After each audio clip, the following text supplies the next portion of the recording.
The naturalist John Eastman once wrote that if life becomes too fast and distracted, get thee to a bog or marsh.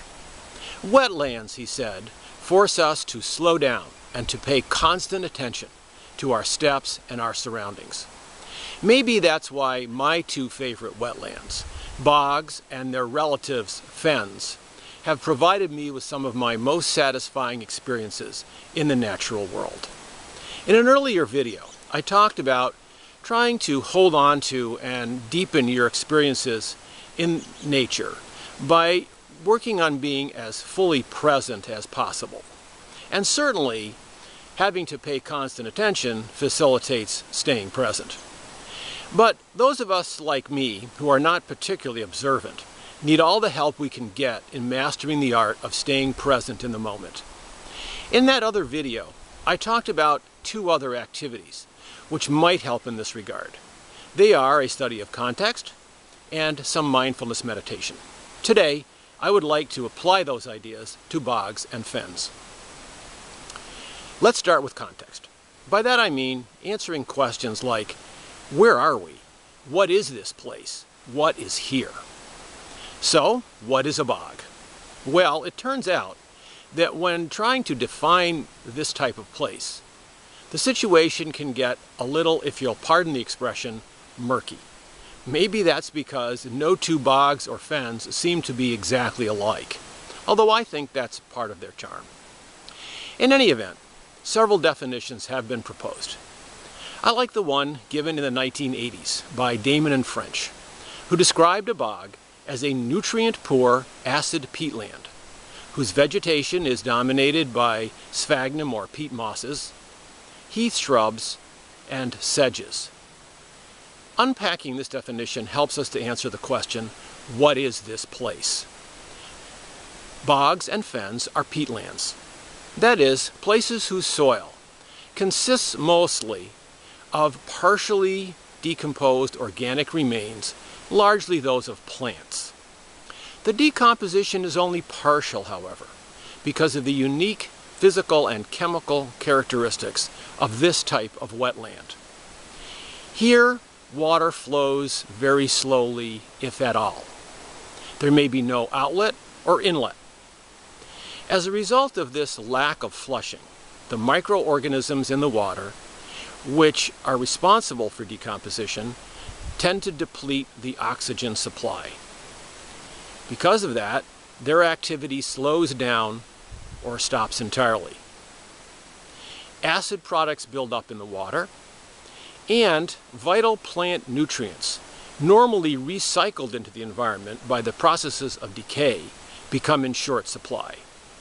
Moreover, as the peat builds up, it tends to seal off the wetland from underlying soils which might otherwise provide important plant minerals. And to make matters worse from the perspective of most plants, the sphagnum or peat mosses, which find these conditions conducive to their growth, tend to acidify the water even more by the way they have of extracting what few minerals are left. And so, we end up with water which is acid, low in oxygen, and deficient in minerals and other plant nutrients. Harsh conditions for plant life.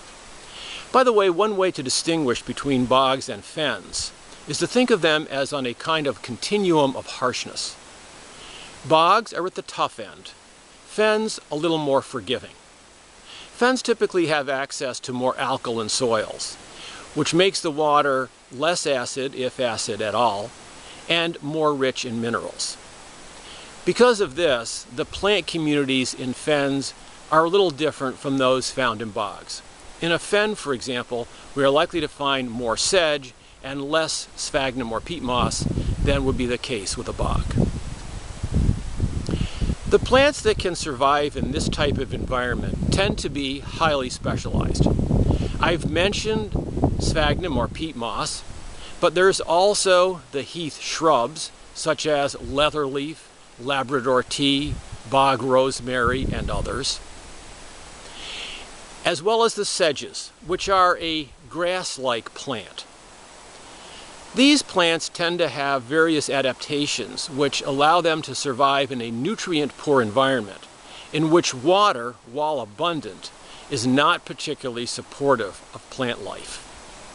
But some bog plants have taken the quest for nourishment even further. They have developed the ability to capture and digest animals, something we don't normally associate with plants. They've become carnivorous. Examples include the sundews and the pitcher plants. Bogs and fens are slowly evolving environments, though they are dynamic. They do change. A fen, for example, may turn into a bog or even a cedar swamp.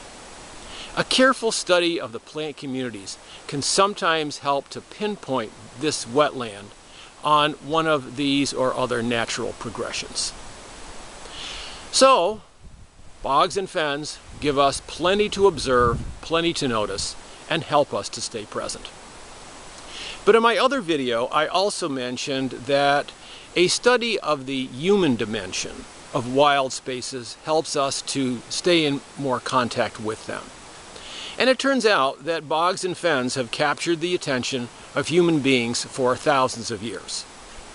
In early Europe, they may have been sacred places.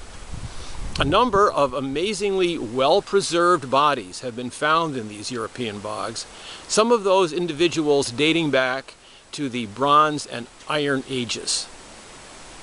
There is also a suggestion that at least some of them had been ritually sacrificed. Why did these ancient humans end up in bogs? Did their contemporaries see these places as ones of mystery? Perhaps there was something about the slow rate of decomposition that hinted at immortality. In his book, Bogs of the Northeast, Charles Johnson has wondered if primitive peoples sensed something of the divine in a place where dead things do not decay, where, in a sense, the dead lived on. Well, enchanting as these thoughts may be, bogs and fens have also played more prosaic roles in the human story. The peat, which is their defining characteristic, has been harvested for a variety of purposes, from fuel to garden mulch. The peat moss, or sphagnum moss, has also found several uses. Ancient Native Americans took advantage of its ability to absorb and to hold on to water and used it to stuff diapers. During World War I, German hospitals exploited its acidic antibiotic properties and used it as wound dressing. And of course, given the seemingly inexhaustible human need for arable land, bogs and fens have been drained or otherwise groomed for agricultural purposes. One, for example, is muck farming. But as climate change has become a source of concern, we had best be careful. With all that partially decomposed organic material locked in place, bogs and fens are a kind of carbon reservoir. Were this material to be subject to the normal processes of decay, for example by intentional draining or climate-induced drying, and allowed to proceed to the usual endpoint of carbon dioxide, we may find ourselves confronted with a vast new source of greenhouse gases. All the more reason to protect and conserve these places. Perhaps the ancients were onto something when they saw them as sacred places. So when I get to a bog, I like to take a few minutes to think about these things. And then I may try the mindfulness exercise, which I discussed in the earlier video, Staying Present in Nature. I mentioned there that in order to do the exercise, I like to find a safe and secure place. In a bog, that presents something of a challenge. The ground is usually too wet to sit on, and when it comes to standing, you want to make sure that you have selected a place where the bog mat is strong enough to support your weight. I suppose there is a chance that you could break through it into the water beneath, so you'd want to be careful. If there is some kind of boardwalk present, that can provide a nice stable place. In fact, boardwalks provide a way of observing bogs without further damage to their fragile vegetation, not all of which, by the way, is harmless to human beings. Poison sumac, for example, sometimes grows here, so you want to be careful. In any event, once I have found a safe and secure place, I close my eyes and focus on the breathing. I try to settle my mind. I then allow my attention to drift to that which I can hear, smell, or feel. Incidentally, because of the slow rate of decomposition, fragrances encountered in bogs are not necessarily unpleasant at all. After a while, I open my eyes and see what attracts my attention. I then may stay with that for a while. Later, when I try to recapture these experiences in my mind, I am sometimes amazed at what comes back to me. Frequently, it is not what I had expected to remember, and it is often a delightful surprise.